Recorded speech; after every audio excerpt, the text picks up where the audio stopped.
Yeah, Scrooge is doing that song about like the love that he forgot. I don't know what her name is. It's been going all over TikTok. Have you seen it? Because it's like he just like Luke Evans is just putting out a banger. I'll show you the song afterwards. It sounds good. I don't know. Are we live yet? I think so. Maybe. I to be honest, I like these cold opens, but I don't think our podcast listeners get the cold open right. You edit it out for the podcast.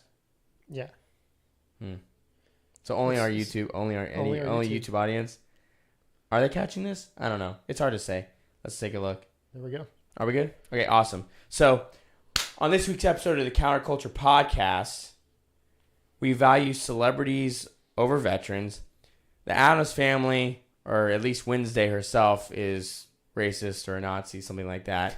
And the beloved American Girl doll wants to trans the girls.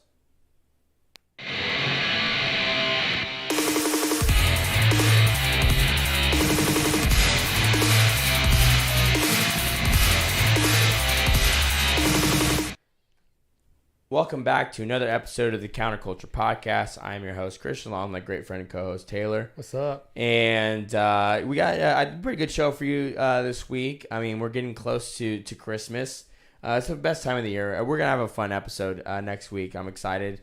We don't know what we're going to do necessarily quite yet, but we're going to do something a little more lighthearted. You know, I mean, it's Christmas, right? You know, you got to enjoy it, right? Right. So before we jump into anything, make sure, as always, make sure you like and subscribe down below. Hit the notification bell so you get notified when we go live or do an upload if we're not going live for whatever reason. All right, and then make sure you go and follow us at the Counterculture Cast on Instagram, Countercultcast on Twitter, and then also make sure you go to Teesprings, or I guess it's just called Springs now. Or just tease. Spring.com. Spring.com, whatever. You can find our merch store. You can find it actually through our Instagram page. And you can support us if you like to. We have some t-shirts and stuff there and other memorabilia to be able to trigger a leftist near you. So before we jump into anything, you know, being a parent, as much of a joy as it is, has its ups and downs. That it does. So this week, as you may be able to tell from my voice a little bit, like I've been a little under the weather. So is Christina. Liam has a little bit of a cough, and the kids are just badly behaved. So I have to ask you, I have to, with the bad behavior or the sickness? The sickness. Oh, okay. Bad behavior. That's just every day. That is true. So I'm curious. So. Because y'all are in a kind of a similar situation to us, where your two older ones are somewhat close, and the gap between your middle, Lily and Iris is pretty large by a couple years, and same thing with Lila and Liam, right? It's like a 3-year gap. Do you find that any sort of progression or regression with the two older ones seems to follow each other? Like if Titus probably transferred, therefore like Lily was kind of like really close behind because they kind of do you get what I'm saying?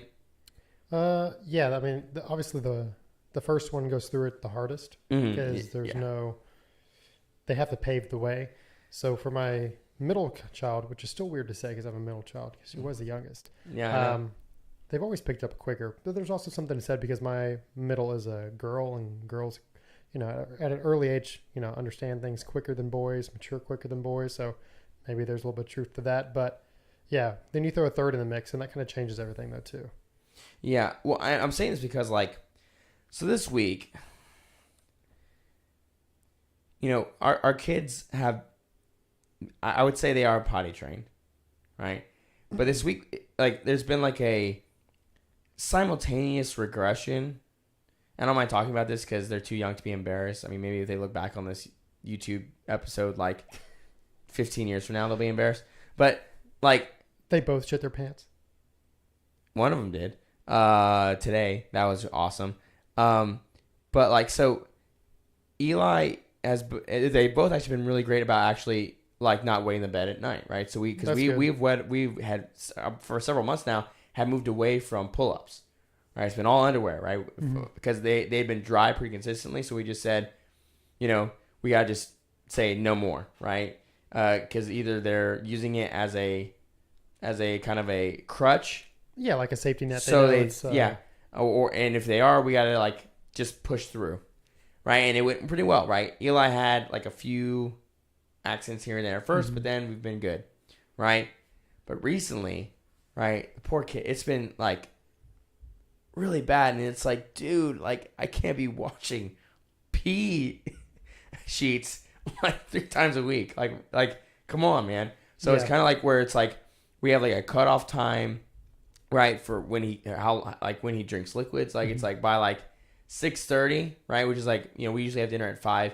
So at 6:30, it's like you have your last water because you're getting none. Yeah, you've really got to like cut it off. My daughter was really bad about it because she would be just drinking water, and then she would have to smuggling Kool-Aid upstairs. Yeah. We would like make her go before she brushed her teeth, and then when she's done brushing her teeth, like if there's a story, then she's going back in to try again before, and she worked through it. She was the one that kind of had a few wet the bed accidents, but you get past it. Yeah, and so he's gotten better, but then we had Lila, who like twice this week, she like. Do you have mattress protectors? No. See people, you got to invest in the mattress protectors. Yeah, we really should. So because that's the other problem. We threw out a mattress and bought Lily a new one. Oh. Because she'd done it like twice too consecutively, so it couldn't like really dry out and stuff on its own. So even though you're washing the sheets, you got to remember the mattress, gets hit.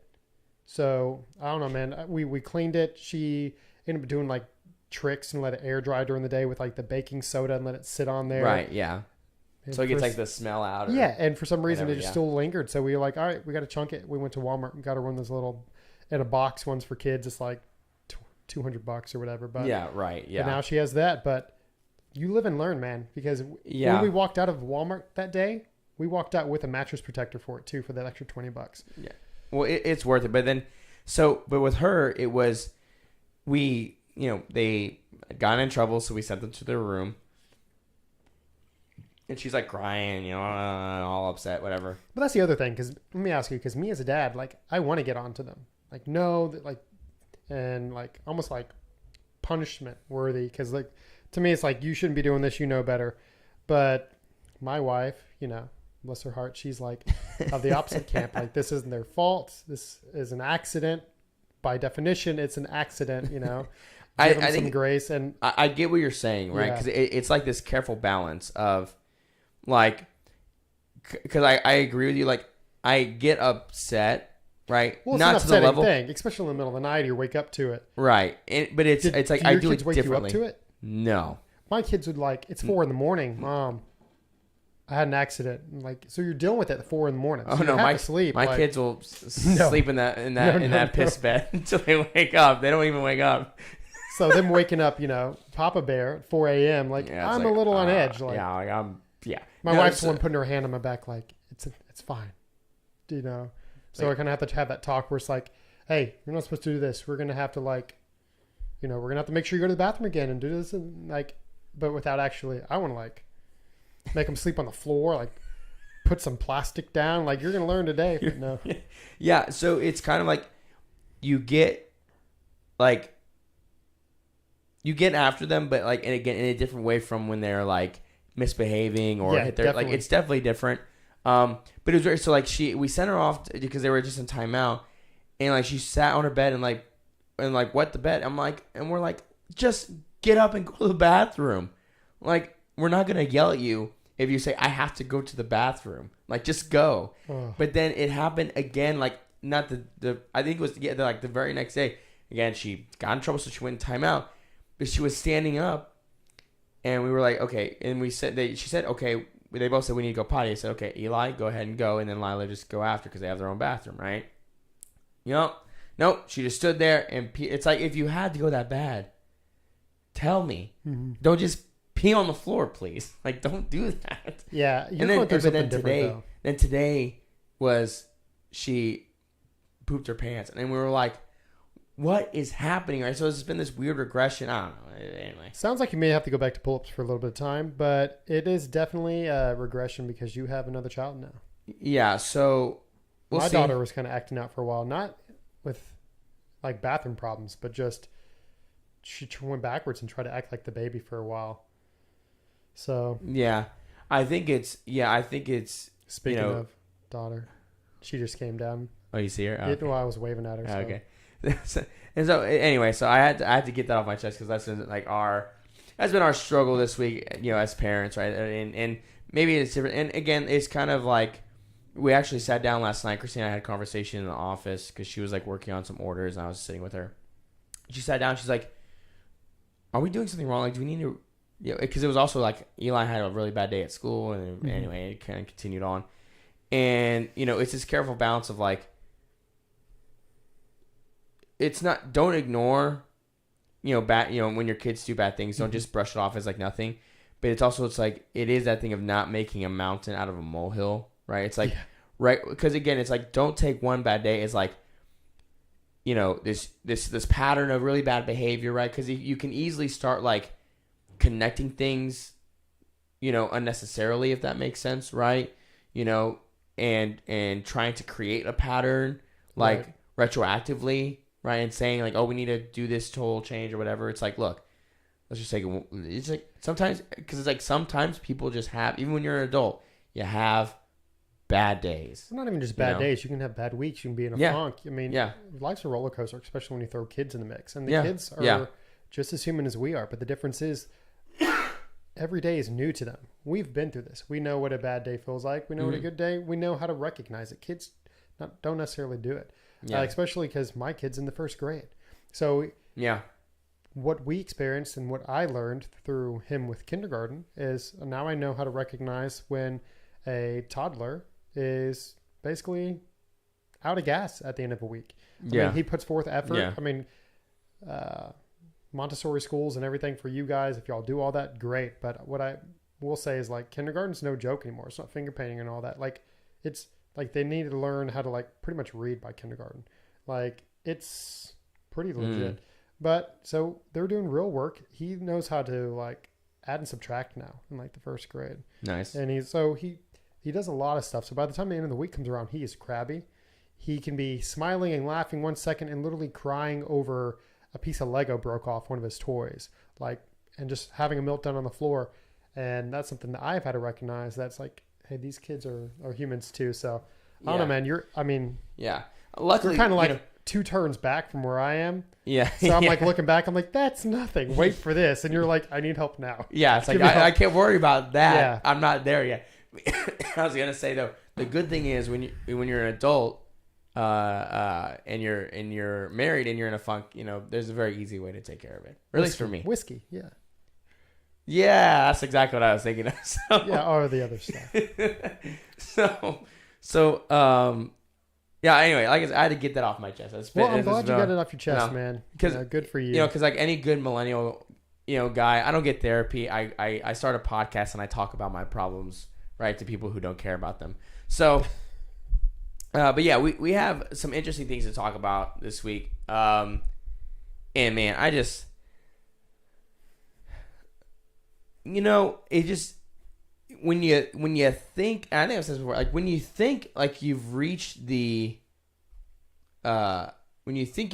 the epitome of like strange things or bizarre things or just bad things, they seem to just continue on. You know what I mean? It's just like, because one of the big things this week was like the Twitter files that Elon's been dropping, and again, basically confirming like everything that we've talked about, whether it's blacklisting conservative or right-leaning voices, interfering within the 2020 election, right? Especially when it came to the Hunter Biden laptop story, all these things coming out, right? And then also his vocal opposition to child exploitation on Twitter and how their efforts to go after that much more heavily than previously. And oddly enough, also the federal agencies start wanting to investigate Elon and Twitter once he starts saying that, which is kind of weird, right? You would think you would think that would be a good thing, but I suppose you would think not. they're like, hey, we're all on the same team. Let's I think the problem is it might get people in trouble that, they don't want to, right? Because, you have these also situations like, Ghislaine Maxwell, right, goes to prison for, She's been gone for like 300 days now. Yeah, I mean, she goes to prison for sex trafficking, but to no one, apparently, because we still have no idea who the either she's been gone right? for 300 days now and still no names, or she had a list of like 300 names. It was one of the two. I'm mixing up my facts, but I don't think she's been gone that long, because I think the Maxwell trial was, I think, earlier this year, right? So I don't think it's been 300 days yet. But I'm sure it's that. But again, bizarrely, she's gone to jail for that. But we have no, we don't know who is involved with that. But I guess she sold these. It's like people they're to afraid nothing. that the whole house of cards is just going to crumble if this list or something comes out. Well, in that sense, does that mean it will? I mean, that's what it sounds like to me. Yeah, it's like they're protecting themselves. Like, ooh, this is too much if it gets out. So I don't know. You got weird stuff, man. And you can come, you can shadow ban us, you can cancel us. But the point is, I mean, we're just asking simple questions. So just a question, right? Just tell me no, right? Just tell me, hey. I mean, she got convicted for it for a reason, right? So therefore, where's the list right now? So, But we're gonna talk about because like I said, you had that, then you had like this weird stuff about like Trump wanting to like terminate or suspend the Constitution, and like he's like, I didn't say that, or anyway. And then the whole Kanye stuff. Oh God, that's just I have I don't even want to. I don't even want to bother talking about that. It's weird. I don't know. I just don't care. At that point, I mean, there's no defending the guy, but everything they're saying it's a lot. But honestly, it just seems like the guy needs help. I don't know. It's weird, and then the Senate runoff happened earlier this week, and Ralph Warnock won re-election. So everything's going great. So we're just really, for me, instead of like really diving into a lot of that stuff, especially with the Twitter file stuff, like go find the journalist Matt Taibbi. He did a huge breakdown. So if you're curious on that stuff, you really should go check it out, because he does a deep dive in what Elon is releasing and everything. But what has caught the attention, this is actually kind of broke today, I think. Yes, it was this morning where this broke. And I think this is a good story to lead off. So several months back now, Brittney Griner of the WNBA, for those of you that don't know, the WNBA is a women's basketball league, professional basketball league, right? Many of y'all probably don't know that because no one actually watches it. So, but that is a thing. And she was arrested in Russia for having marijuana, and she was very disgruntled by this, right? But we all know the term, f around and find out, and she did, and she ended up in a in a penal colony in somewhere in Siberia or something, right? And it's been a whole thing of trying to get her out, right? So today it was announced that the Biden administration had come to some sort of agreement to do a prisoner swap, basically, for her, right? So what this has really, where the controversy really stirs from is who was given, I guess, swapped for her, and then also who was kind of left out in the snow. Yeah. He was left to dry. So this is from the Daily Mail. So the WNBA star Brittney Griner was released from a Russian penal colony. The prisoner swap, with the Kremlin was plunged into controversy because it involved the Saudi crown prince Mohammed bin Salman, right, as a mediator, right. 2 days ago, along with that, 2 days ago, a lawsuit holding him responsible for the death of Jamal Khashoggi, which was a journalist. This is something that happened a couple years ago now, right? But that lawsuit was dropped, right, because he was helping as mediator for this. So even though he was pretty much responsible for having this man murdered by like a death squad. Of course. So, but the White House decided to return the Merchant of Death, the arms dealer Victor Bout, I believe it's how you pronounce it, to Russia. He was in jail for selling weapons to U.S. adversaries across the world, right? And while all this is happening, right, it would appear that there is an American military veteran, Paul Whelan, right, who remains in detention in Russia. while this happened, right? So he is 4 years into a 16-year sentence in Russia, based on these spying charges, which I mean he claims are bogus. Mm-hmm. You know, I didn't have too much time to look into his side of the story because I didn't see that till this afternoon, before I came over and family and kids, so I didn't have time to go into that too much, unfortunately. But it amazes me, right? And if you looked at the social media and on news stations, right, the Biden administration was touting this as this huge victory, right? We were able to get Brittney Griner home. She's coming home, right? And I find it so bizarre that the White House was willing to go through this sort of length to get her back. And I'm not saying that she should have just been necessarily left in Russia to just, rot away in the cold. Although, you gotta pay her dues, right? When you break the law somewhere, But the funniest thing from it, right, from everything I saw, was there's this defensive player on the Dallas Cowboys, right? His name is, I think, Micah.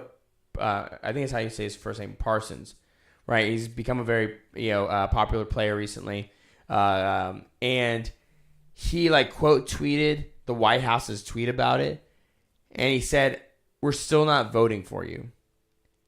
Right? He's black, right? And when I saw that, I'm like, "Duh, that's why they cared about this so much." Right? It's a pander, mm-hmm. right? That's all it is, right? Because she's a black woman, right? And so I think the White House purely, in my opinion, put this as one of their top priorities because it is seen as a way to pander to black and minority communities. Yeah, to a certain voter base that you're trying to earn.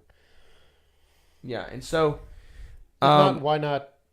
Like you were talking about with the Wayland guy, the veteran who's over there. Yeah. Why not him? Why not anybody else? Like, why? Is it Griner or Griner? Griner. Is it Griner? Yeah. Yeah. Why Brittney Griner? Right. What's the game? Because she's a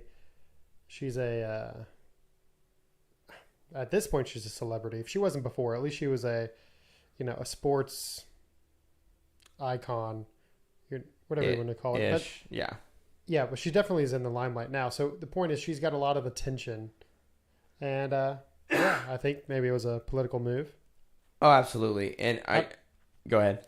I just honestly, I think we should have left her there. I mean, we've talked about her before a couple times, and I just think there was nothing to gain.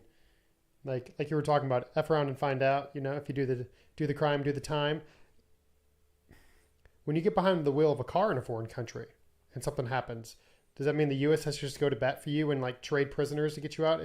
If you crash your car and kill somebody over there while you're in another country, you take that risk. Even here, you got to be responsible for your own actions. Mm-hmm. Right, 100%. Just because you have all these freedoms, and we're so progressive here in the U.S., especially here in certain states where maybe weed is legal and things like that. You really think you can just go to a different country and get away with something without checking what the laws are? I don't know. Right. No, 100%. And that's where, one of the worst parts of Western culture, because certainly one of America's biggest exports is pop culture, right? Mm-hmm. Celebrities, all that kind of stuff. And that causes us to place more value in someone like that versus someone like Paul Whelan. And I wanted to pull out my phone out because I got information about him because, again, I didn't know too much about him, but I was able to get this. So he served as a cop in Michigan for 15 years. He was enlisted in the Marines in 1994. He was deployed to Iraq in 2004. Right? He's, I would say in that way he's an American hero, right? On December 28th, 2018, Paul was accused of espionage in Russia. And has been and was jailed ever since. And now the person talked about says Biden did nothing to set him free. Granted, importantly, at the time this happened, of course, Biden wasn't president and Donald Trump was. And when I saw that, my first thought, honestly, was shame on President Trump for not stepping in to do what he could to get this man out of Russia, who seemingly is innocent, right? If he's if he's not, I guess whatever, right? But again, that's that was year 2 of President Trump's term, right? So he had plenty of time where he could have done something about it. Now, granted, maybe he was doing something about it, and it didn't come to fruition. I don't know, right? I don't know. But certainly, was this even news 4 years ago? I certainly didn't know about it till now. So again, maybe it was being worked behind the scenes. They were trying to do stuff. And again, I don't know. Who knows? All we know is what we know right now. And what I know right now is that the fact that not only were we not willing to work towards getting this man, this American, this man that served this country out of Russia, right? But we gave them this arms dealer, right? Who is certainly no friend to the United States, certainly because he's been jailed by us. So I can't imagine he likes us more now than he did before. And then this woman is fought for based on these ideas of again, racial equity, inclusion, racial justice. That's what it all is based around, right? That is the clear driving force for all these things, and it's shallow, and it's just absolutely ridiculous. Plus, I mean, even when she comes back, I don't know how this is going to work. I mean, is she going to go back to playing? Is she just going to hide away from the public eye? Because I mean, there's a lot of controversy revolving this. I don't know. I think she'll revel in it. I mean, I think she'll be taught it as a hero, right? About all these things, and she'll just come back and media, but it's gonna be a small minority. I feel like. Well, I mean, it is because 200 people watch the WNBA, so I mean, right? Meanwhile, we have a known, captured, documented arms dealer that's gonna be running around. Russia's probably gonna welcome back almost like a hero. Unless it's prisoner for prisoner, and they're going to lock him up. But then again, right now, apparently Russia's releasing the prisoners and forcing them to fight on the front lines in the war. Yeah, who knows? So I mean, everything it's all weird. Yeah, it's strange, but at the end of the day, it's shallow political tactics, right? To gain favor among people, and the reality is, sadly, it's going to work. Because we've come to a place politically where we're so shallow as to allow things that appear to be for racial equity or inclusion or whatever as the end all be all of everything. Which honestly, speaking of racism, right? We have to talk about it because it is no more prevalent than here in the United States, right, where racism runs rampant, especially in our TV shows. So they say. So I had to talk about this because this was very funny to me. So right now on Netflix, there's a series. It's not called The Addams Family. It's called Wednesday, right? So it's centered around the daughter of the Addams Family, Wednesday, right? Because she's away. You guys watched it. So the premise is she's away at boarding school. Yeah, it's a school for outcasts called Nevermore, and she goes to this school, and it's got all these outcasts. So I mean, in typical Tim Burton fashion, I mean, he's kind of got a certain color palette that he likes to go for. Gray. Because he likes high contrast. He likes dark Gothic style elements, which white pale people pull off really well. I mean, think of Johnny Depp, Edward Scissorhands, that's also Johnny Depp though still, but he likes to cast that guy.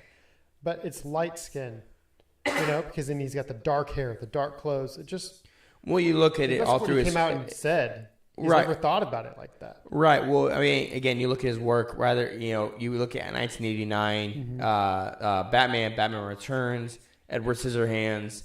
All the different films he's done. Like you said, there's these huge, hyper realistic contrast, right? All these kind of things, right? Yeah. What shows up better for that element on camera? At least that's what he claims.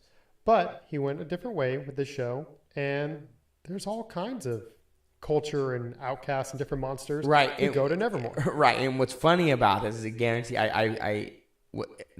Some of the people that were casted based on these racial equity ideas, right? Because that's all of Hollywood now. We talked about it last week, how it's just run amok. It's in everything, right? And So Tim Burton's Wednesday is called racist for casting black actors as bullies, right? So understand this, everyone. Whether they do cast somebody black, right? Unless they are an absolute perfect, they're better than Jesus, right? It is racist. That is the only acceptable way to show a black person is that they are literally they're perfect, right? There's nothing wrong with them. What was that? We were talking about something a while back where it seems like it's only white people that they're villainizing now in movies. Or was it a show or something? It's like every bad person, every villain was like some white guy. I can't remember. But we did talk about it. We did talk about it, and it's true. Like the argument can be made on both yeah. sides. Why don't we just watch the movies and shows for what they are? Well, just cast good people. Which and here's what's funny about it. So Tim Burton and Netflix were under fire because fans claim that the casting and undertones of the new series Wednesday are racist because we're stupid. The show, dramedy, right? A dramatic comedy highlights. Did you come up with that? No, I didn't. Nice. The New York Post did. Highlighting Wednesday's Addams family time as a boarding school student.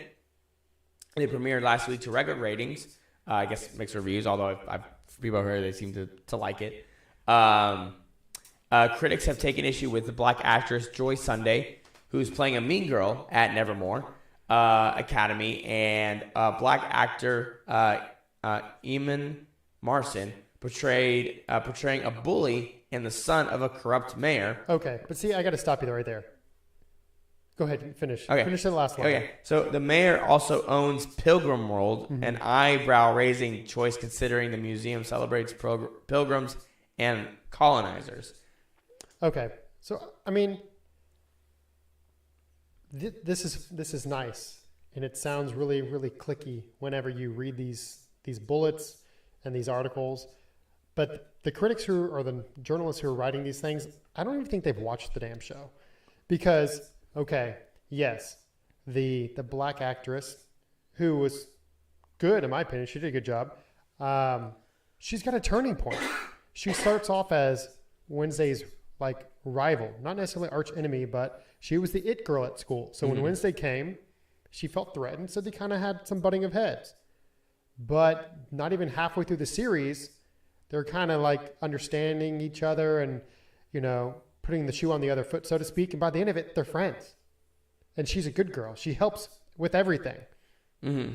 The corrupt mayor, he wasn't even corrupt. The mayor's son was a bully who was trying to get after the outcast at the school because he was what was called a normie going to the regular school in town. So they always, they thought those weird kids, so they always did like pranks and stuff. Yeah, but even halfway through the show, guess what? The mayor's son, black, who we're talking about,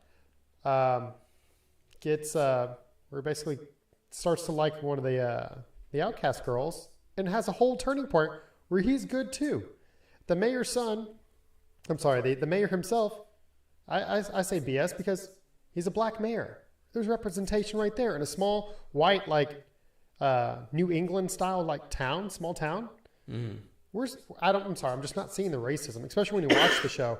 But I guess if you're judging a book by its cover, it's easy to throw out these titles. But again, it goes back to what we've always said: is do your own research. I mean, it was a good show. I didn't see a lick of it. Right. Well, what this is really highlighting, and it's not even from the journalists at the New York Post, but again, what it probably was the woke cult, right? Mm-hmm. Watched the first 2 whatever episodes. Yeah. Right. And said, I'm not doing this. Boycott. Right. I can't. Look how they're treating black people. This is terrible. Wednesday. Right. Yeah. And because even when they had reached out to get a comment, the rep for Tim Burton's I'm not even going to get this in front of him. This is ridiculous. Yeah. This is the stupidest thing Not I've worth ever his heard. time. Yeah. That's what they said.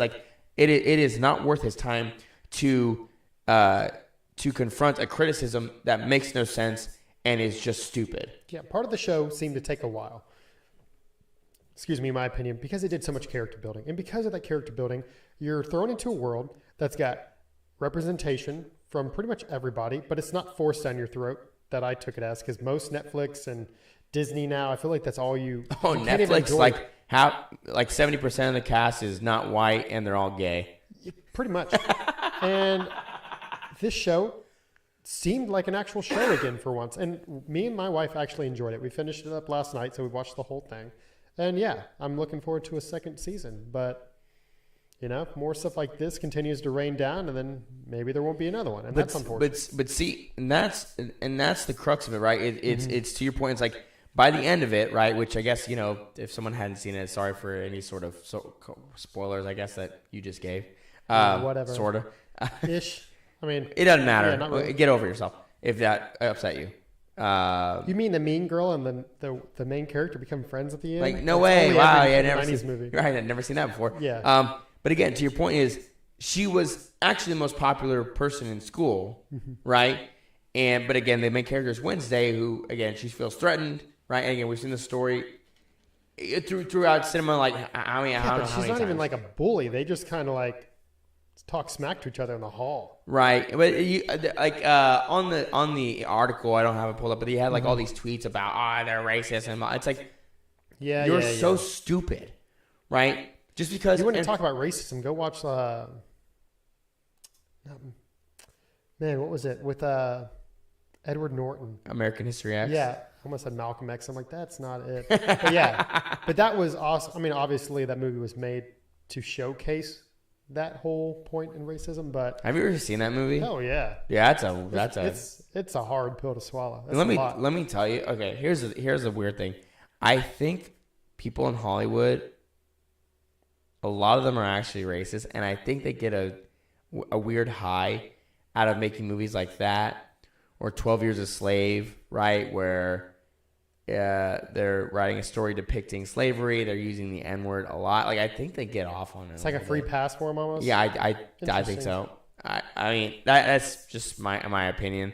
I find it right. I find it just very bizarre, right? With that kind of movie, like, it's like, why are we doing a movie like that? And because, of course, like, in that movie, I've never seen it, but I assume Edward Norton's character, who's like a skinhead, says like every awful, horrible thing he could ever say about any sort. Doesn't he curb stomp a black guy in that film too? Yeah, so it's terrible, right? And so it's like, I don't know. I mean, it's but people weird. act like those things aren't real. What do you mean? Prison, real, real skinheads, like everything. I mean, there are real people and real gangs and prison gangs, and it was a movie talking about that and somebody's life. I mean, it was.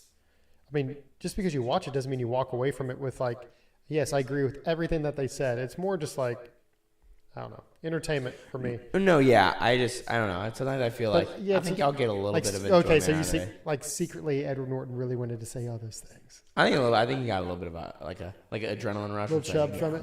I'm saying. Oh man, I heard he's kind of hard to work with. I heard he wanted to change so much with like the whole Hulk thing that's why they didn't bring him on to be Bruce Banner for the Incredibles. I'm not the Incredibles. The Incredibles. No, the Avengers or whatever. The Avengers. Yeah. What's funny is looking at that. I don't know. I can't picture Edward Norton doing like 5, 6, 7 movies and like a TV show now, right? Because of course he was in the She-Hulk. Mark Ruffalo was in the She-Hulk. There's no way he would have gotten Mark Ruffalo to do that. Or Ed Norton. There is no way you could have gotten Ed Norton to do that. No, he's too like the artsy fartsy type. Yeah, you know what I mean? He's Academy Awards and like you know. He's a good actor. I will give him credit. Fight Club, fantastic film. Yeah. Again, Fight Club is right up there with like American History X. I mean, they're just like out there, like violent movies that kind of like. There's a reason why people still talk about them. So. Yeah, he's a good actor. Yeah, but I couldn't. I definitely don't think he would have ever done that. Right. Speaking of Marvel, did you see the trailer for the new Guardians movie? No, I did watch the holiday special though. That was pretty funny. I heard that was actually pretty good. Yeah. And it's also like technically canon in like the MCU or whatever. So like whatever happens there is like. Yeah, I think so. I mean, apparently, but pretty much as it's flowing. Because they were on the set making Guardians 3. And right, so then they just did it, yeah. I saw the trailer, and I'm convinced that the last two good Marvel movies are going to happen in the beginning of next year. And then they'll all be terrible. And then you should not watch them ever again. I mean, do what you want, but I don't think you should watch it anymore after them. Ant-Man, and then... Oh, gosh. Eli, he thinks it's cool, so I'll probably take him to see it. But I love Guardians. Like, the first Guardians is, I think, one of the best movies. You know, very funny. Mm-hmm. Right? Probably top 5 Marvel movies for me. Guardians? Yeah, I'd put it in the top 5. I love the 2 Guardians movies. Yeah. Well, Chris Pratt's fantastic. Yeah. I mean, he's very good. And it's just funny. I think all the banter, the feel... the only downside is I feel like the latter Thors try to steal that thunder, and Love and Thunder. Ooh, see what I did there? Pun intended. But I like the Guardians. Yeah. Well, like Hemsworth came out and like. So the next Thor is gonna have a different vibe. Basically, backhandedly, like, yeah, I don't want to work with Taika Waititi anymore. This is stupid. Mm-hmm. You know. Because, I think Hemsworth is getting into this, like, I'm going to be, like, a serious. I need to be more serious, you know what I mean? Although, I don't know if you saw that he has that, like, Limitless series because, I guess, genetically speaking, he is, like, 10 times more likely to get Alzheimer's, I guess, apparently, for whatever reason. Mm-mm. And so, like... That's his nature, fitness, kind of like... Yeah, then Discovery of Earth kind of style show. Yeah. But I guess it came from that, and... I think he's also said like he's gonna take a break from acting apparently so that he can spend more time with his family. Which the dude has like 3 or 4 kids, so like you should probably go do that. Yeah. Like you've given your like 15 years of your life to this Marvel thing, and it's had to have made you at least like $50-60 million at this point. I mean, God. The dude doesn't have to work ever again. So no, like go be a dad, just enjoy your life. Like you don't need to do any more. Yep. You know what I mean? So, but. Speaking of childhood and parenting and the destruction of all things that we love. So I don't know about you. I think you know this. So our wives, one of the big things for both of them growing up, I believe, was them getting American Girl dolls. Yep. And they're expensive. Those things are $100 a pop, just FYI, which is ridiculous. Yeah, like the Balenciaga of dolls. So there, I said it. Yeah. So... the woke cult over the last, I would say prominently over the last 7-10 years or so, has worked to destroy everything that we love, right? Granted, I've always thought this American Girl thing was stupid, right? Because I think the store is like in Chicago or something, right? Something like that. I don't know. But Christina had always talked about how, like, she wants to have this big thing where once Lila gets to a certain age, she can pick out her own American Girl and all this kind of stuff. I'm like, I don't know about that. But certainly now, I want absolutely nothing. Sorry, CR, to do. I'm not sorry at all. With this company. Yeah. Because they have bought in to this, I would say, just a woke mindset. Well, and it's like the woke mind virus, but the sickness of gender ideology, right? And that's why it's a sickness, it's a disease, right? Gender ideology is just it is the root of everything that is terrible, pretty much about wokeness. And here's the story. So this is also from the Daily Mail. So American Girl is accused of, quote, stripping away all innocence in book that teaches children as young as 3 how to children, girls, because that's who their main target is, right? Teaching girls, right, as young as 3 how to change gender by asking doctors for puberty blockers. Why American Girl thinks it's a good idea to look at these little girls, right, that are supposed to be buying their products and saying, you need to do what you can to become a boy or non-binary or a genderless, blob or whatever, right? I am truly baffled that they would just go for it. Yeah, I know it's not what the whole book's about, but still, the fact that it's even in there, it's like who's your target audience? A smart girl's guide to body image. It's said that it's geared towards ages 3 to 12. I mean, it's just, which I guess is the main range of girls who are interested in dolls, if you think about it. But right. Well, it's let them play with dolls. It's little toddler girls, up to prepubescent, right, about to go into puberty, little girls, right, and what's terrible is I can understand, like, again, the smart girl's guide to body image, right?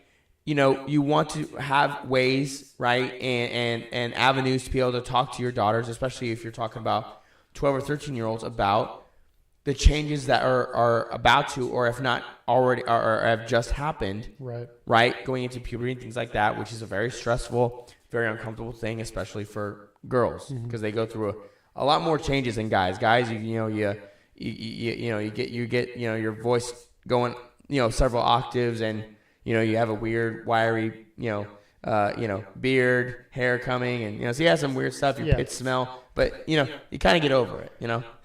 Yeah, we go through it. Yeah, but it is certainly different, and I think it can be a lot more stressful and everything for girls. So I understand that, but to take that and in a way take advantage of that. Yeah, you're abusing it. Yeah, abusing that to take advantage of these little girls, right? Because it's talking about giving these girls advice on how to change gender by asking the doctors for puberty blockers, right? A passage from the book advises, quote, "If you haven't gone through puberty yet, the doctor might offer medicine to delay your body changes." That is disgusting. Yeah, it's crazy.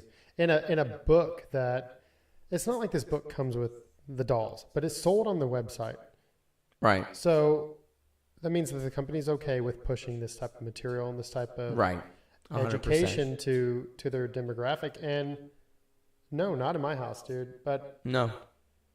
I always tell Christina, I was like, I hope your mom kept the ones you got, because those are the ones that Lila's getting. I'm not paying for that. I'm not paying for that. I was no thinking way. that too. It's like, no way. It's the ones that my wife has and that she's kept. They're sentimental. So my wife's already talked about passing them down. But good luck on getting a new one, unless there's some major overhaul and some PR that comes out saying, "Hey, we didn't approve this. This slipped through the cracks, and those people are no longer with us. We didn't know that." It had to be a major. But again, that just goes to the same thing as the Balenciaga thing last week about we didn't know. Yes, you did. You had to have known about this. Maybe the higher ups, like the C-suite executives didn't know, but like, come on, that's bullshit. Yep. That's bullshit, right? And it just shows that if you didn't know about it, then you don't care about your company. Right, you've given so too much.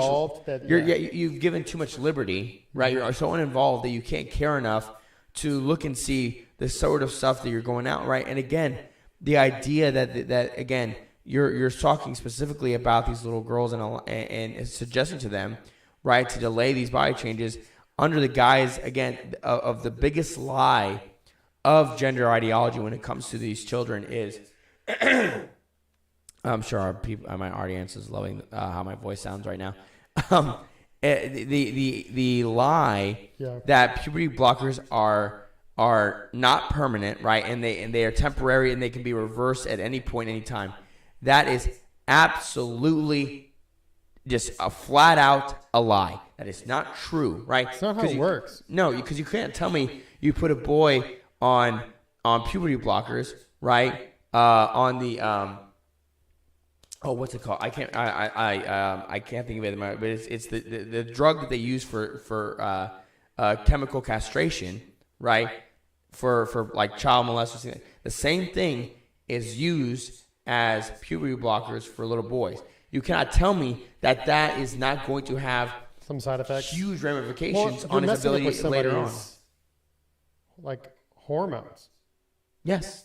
Their endocrine system and all that, like.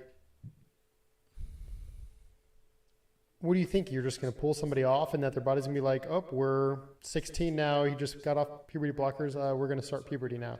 Or 18. That's what I'm saying. Right? I mean, holy cow. My wife is on several thyroid medicines because her levels are off. I mean, it affects moods, like weight fluctuation, skin, everything. Yeah, your hormone balance is critical to you being able to function in a healthy manner, right? Right. I mean, well, even for both men and women. Even girls who are on birth control, and they go through all those, imbalances, and where they bounce around from different birth controls because they find one that works with their system because they wreck your body.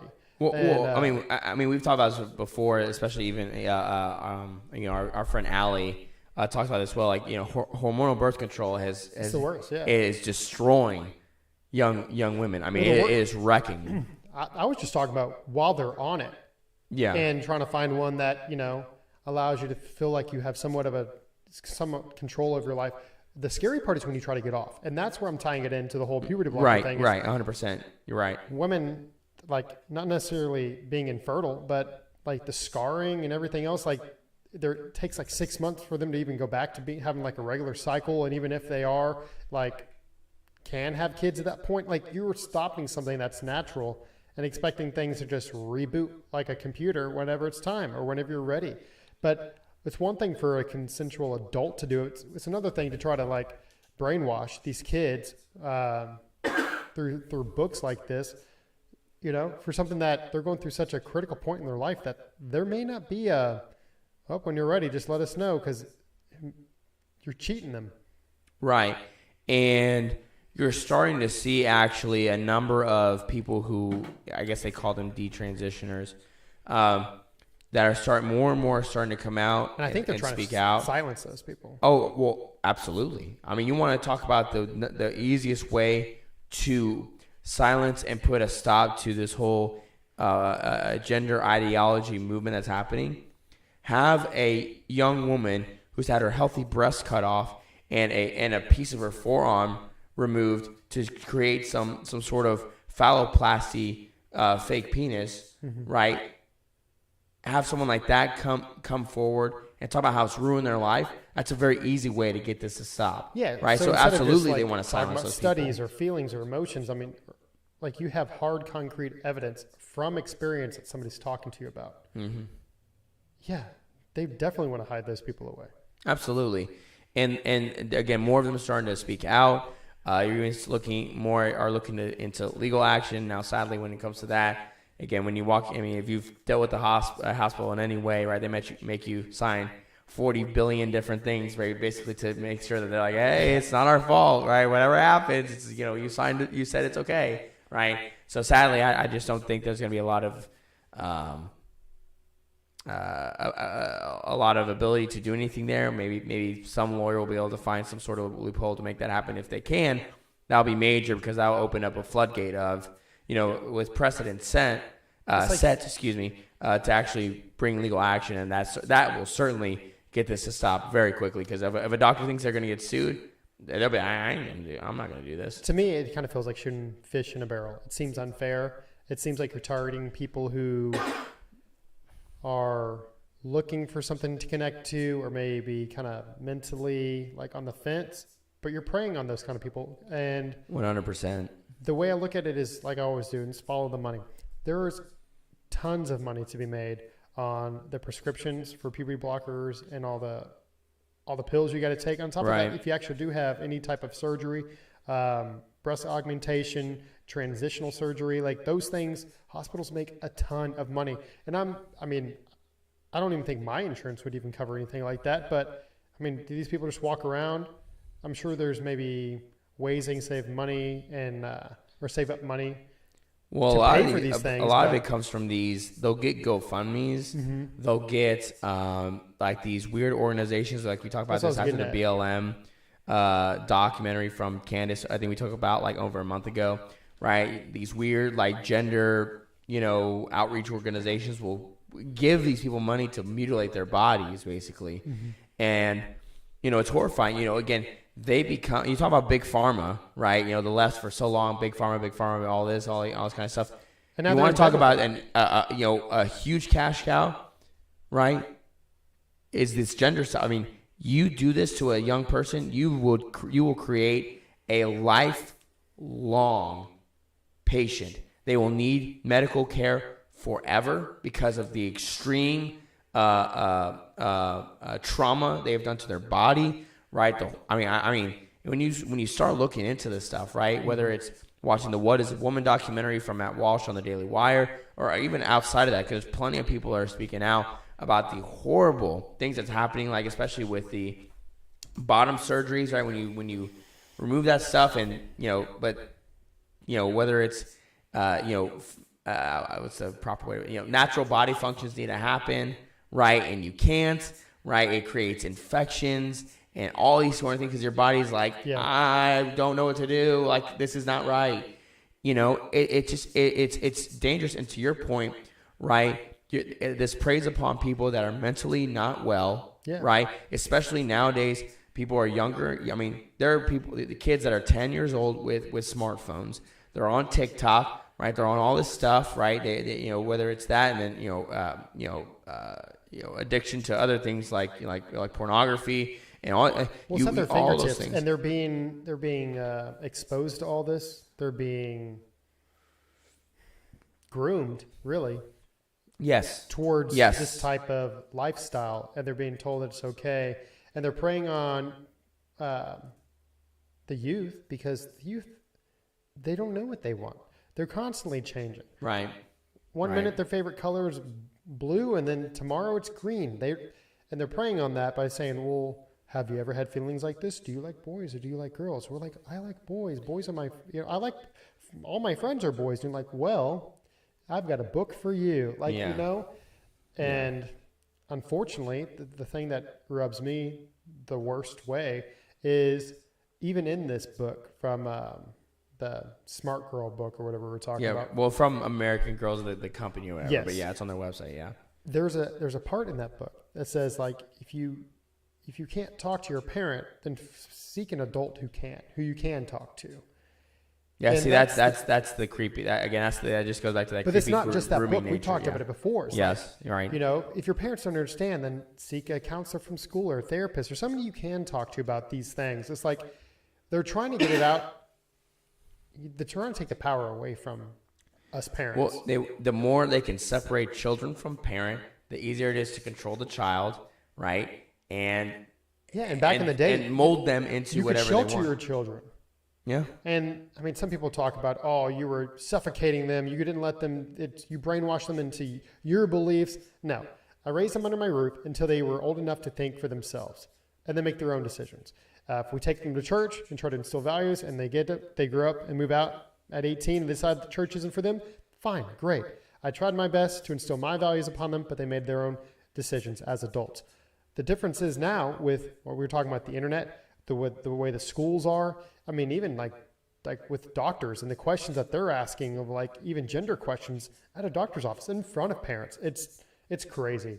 It's right. Yeah. kind of the whole reason why we titled the show, even even stranger things. Yeah. Right. It's so bizarre.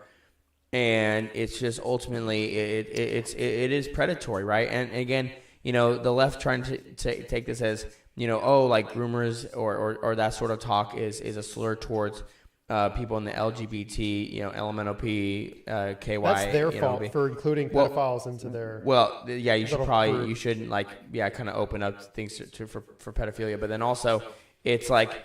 No, actually, I can be more than happy to call someone who is completely straight a groomer, right? If they're trying to indoctrinate children into this weird gender ideology, right? And it's like, are you saying that you think gay people are groomers? Because we've said this before. I'm not saying that every gay person can be a groomer. Yeah, are all of them? Just as I don't much think as a. Yeah.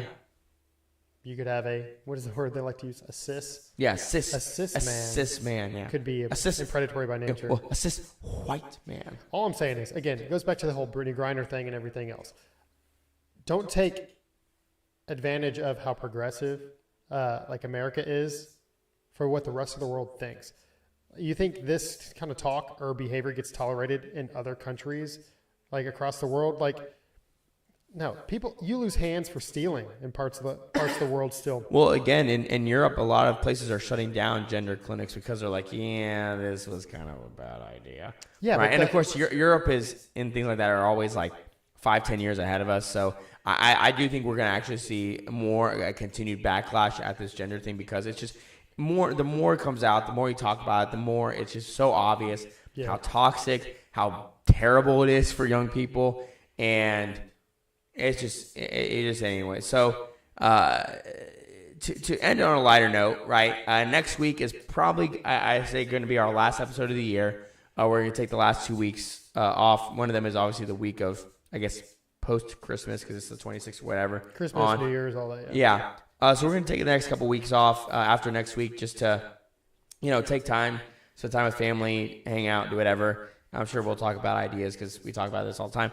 But we are going to take that. So next week we're going to have kind of a lighter episode. What we want to try to do is actually open up to doing like a Q&A, right? So what we want to do is, whether you're listening on Instagram, on Apple or Spotify, or if you're watching on YouTube, we'd love for you to leave questions, right?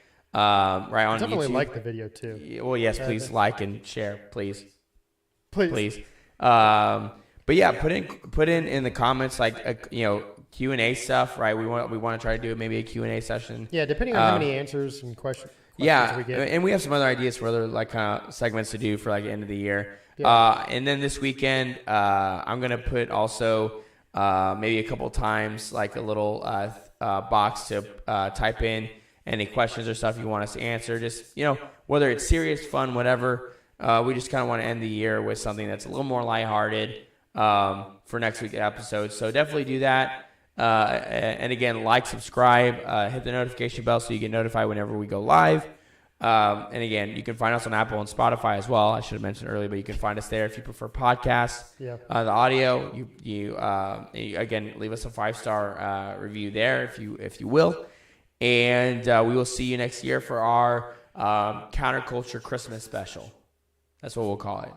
There you go. It should be a lot of fun, right? And if you want to, you should go back. If you go on Spotify and Apple, you can listen to our first one from last year. We went through our favorite top 5, I think. I think so. Yeah, top 5 Christmas movies, which were they were It was a good episode. They were a tremendous list, the best, right? You ask anyone, they were incredible. They were good. But yeah, that's what we're gonna do next week. So it should be fun. So thank you guys so much for listening and bearing through, especially my raspy, sick voice. Hopefully, I'll be better by next week. But the show must go on. So, but we love you guys. We'll see you next week. Take it easy. And Merry Christmas.